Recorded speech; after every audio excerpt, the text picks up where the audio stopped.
Kemudian kita ada dadah. Dadah ni ada 4 jenis. Kalau kamu tengok dalam buku kamu ada 4 jenis lah. Kamu boleh buka muka surat 153. Okey. Boleh baca lah. Menarik jugalah dadah ni kan. Dia ada jenis yang panggil perangsang. Kedua penenang. Ketiga inhalant. Keempat halusinogen. Hali pula dah kan. Halusinogen.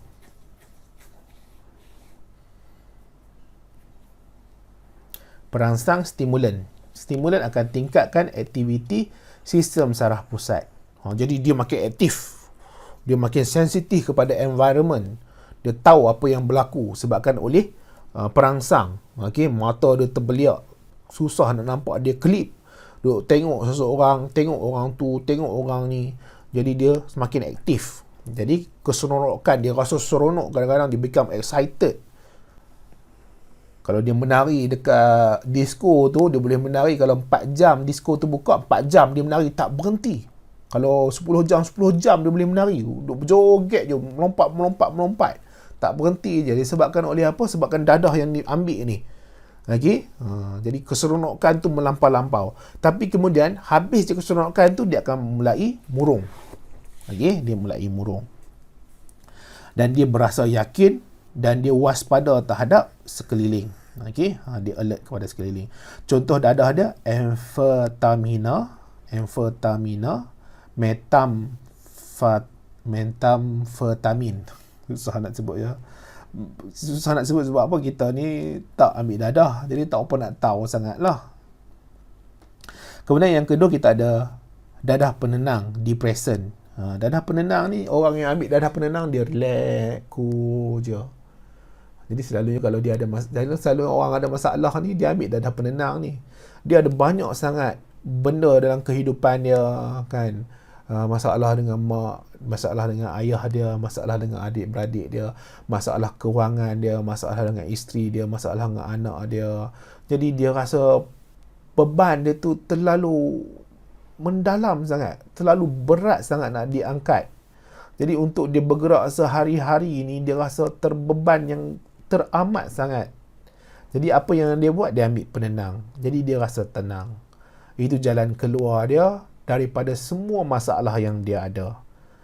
Jadi dia rasa tak ada masalah lah. Walaupun masalah dia segunung Everest ke, segunung Gunung Kinabalu tu ke, tak ada masalah. Dia rasa tenang.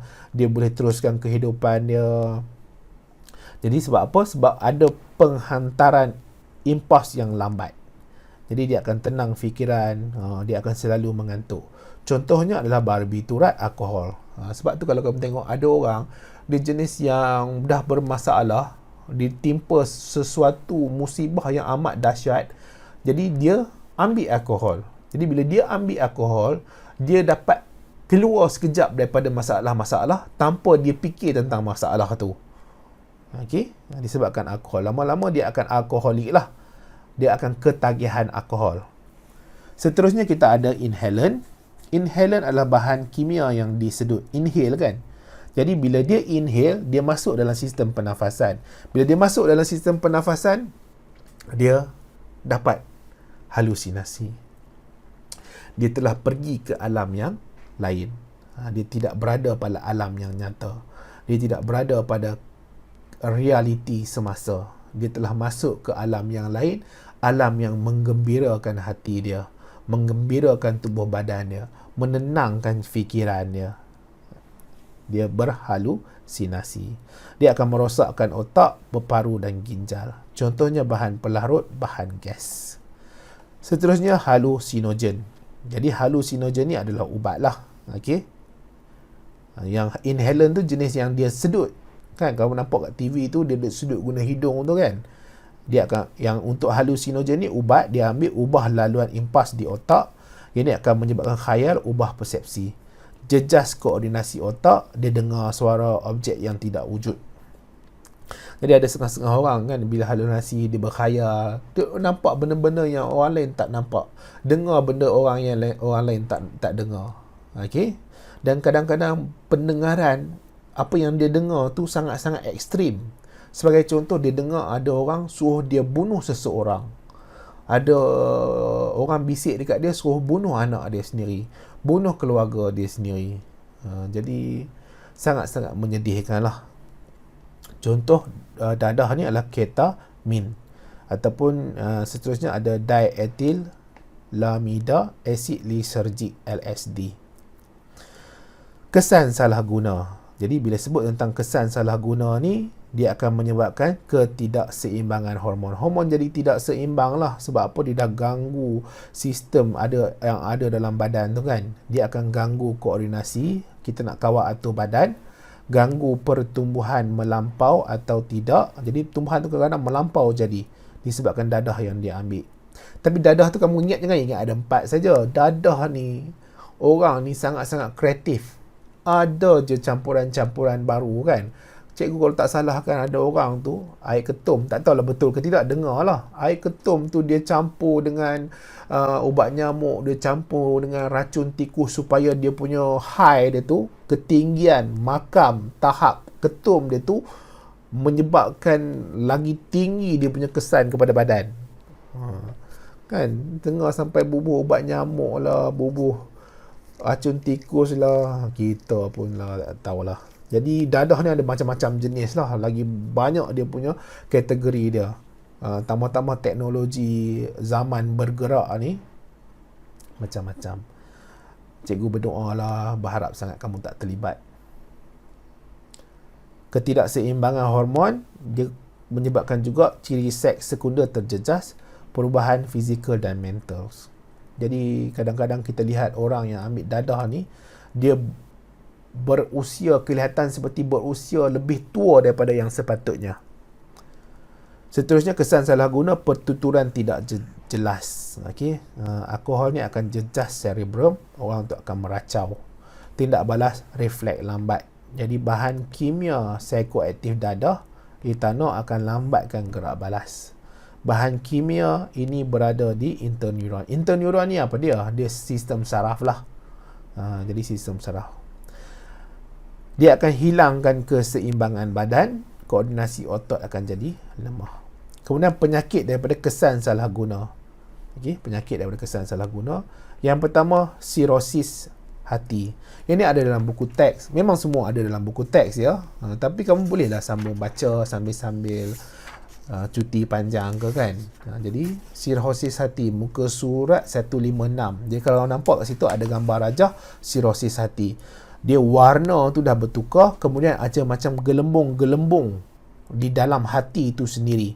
Jadi bila gelembung-gelembung ada di dalam hati itu, maksudnya hati itu sendiri dah rosak. Okey. Jadi sirosis hati ni salah satunya adalah apabila minum alkohol secara berlebihan ataupun salah guna dadah. Jadi selalunya orang yang alkoholik lah. Jadi dia nak hilangkan, dia nak lari daripada masalah dia, dia consume, dia minum alkohol dan sangat banyaknya. Toksik kepada hati, dia toksik kepada hati. Okey. Dia akan rosak kronik, menyebabkan hati rosak kronik, berparut. Macam seolah-olah ada luka, ada pisau yang menghiris-hiris hati itu. Dia jadi keras, tidak berfungsi.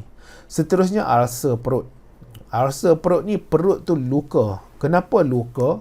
Orang yang minum alkohol ni kadang-kadang dia minum dalam keadaan perut dia kosong. Jadi bila minum dalam keadaan yang perut kosong, dia tak minum, dia tak makan benda lain.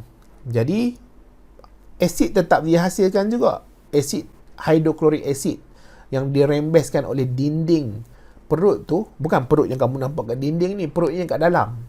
Jadi asid hidroklorik terus dirembeskan dan dia akan bertindak balas dengan dinding perut. Sebab apa? Tidak ada makanan dalam perut. Jadi bila tindak balas dengan dinding perut, perut tu akan luka. Jadi bila luka perut tu, dia akan menyebabkan ulcer dan kesakitan yang melampau. Okey. Sebab ingat ya, asid yang dihasilkan oleh dinding perut, pH dia boleh jatuh sampai 1.5 ke 2. pH 2 ni boleh lebur paku besi, boleh hakiskan paku besi. Betapa kuat dan powerfulnya dia. Ini akan menyebabkan iritasi radang kepada dinding perut. Jadi pesakit akan rasa pedih, sakit hulu hati, kembung perut, loya dan muntah. Lebih teruk lagi, dia akan berlaku muntah darah najis dia hitam. Dan ada juga jenis-jenis penyakit yang orang tu secara mentally, secara tingkah laku dia menjadi lebih agresif, lebih garang. Okey, lebih agresif. Boleh ke guna garang ya? Tak pastilah. Jadi contoh dadahnya adalah amfetamina. Jadi dia akan aktifkan sel otak, tingkat kadar metabolisme. Lebih aktif, tidak dapat tidur, dia akan tunjukkan sifat ganas dan agresif. Jadi orang yang ambil dadah ni, jenis pula yang amfetamina ni, yang jenis perangsang ni, dia akan mudah angkat tangan lah. Dia suka pukul isteri dia, pukul anak dia, pukul mak ayah dia, dan boleh bergaduh dengan adik-beradik. Bergaduh ni bukan bergaduh sikit-sikit, sampai berbunuhan. Kan ada dekat mana tau? Disebabkan rokok pun boleh berbunuhan. Ini kan sebabkan dadah. Apatah lagi, dia punya makam tu lagi tinggi, punya level tu lagi tinggi. Okay. Sangat-sangat bahaya. Sebab tu dadah ni sekali terlibat amat susah nak keluar daripada belenggu najis ni. Sebab apa, orang tu kadang dia cuba nak keluar tapi dia tak mampu. Tubuh badan dia nak juga dadah tu. Sebab dia akan rasa sangat tak selesa bila dia tak dapat. Sebab tu kadang-kadang bila kekecewaan dia terlalu tinggi disebabkan dia tidak dapat, dan dadah ni dia akan become agresif lah. Jadi sangat-sangat agresif. Dan paling teruk, dia boleh bakar rumah. Ada orang sampai bakar rumah ya. Hilang kewarasan. Ada sampai potong kaki nenek dia, kelar leher. Tak tahulah. Cikgu pun berdoa lah diri ni tak terlibat dengan dadah. Alkohol akan menyebabkan mabuk, hilang waras. Berkelakuan seperti orang gila, ketawa, menangis. Dia juga boleh menyebabkan halusinasi, ubah persepsi, otak terganggu, paranoid.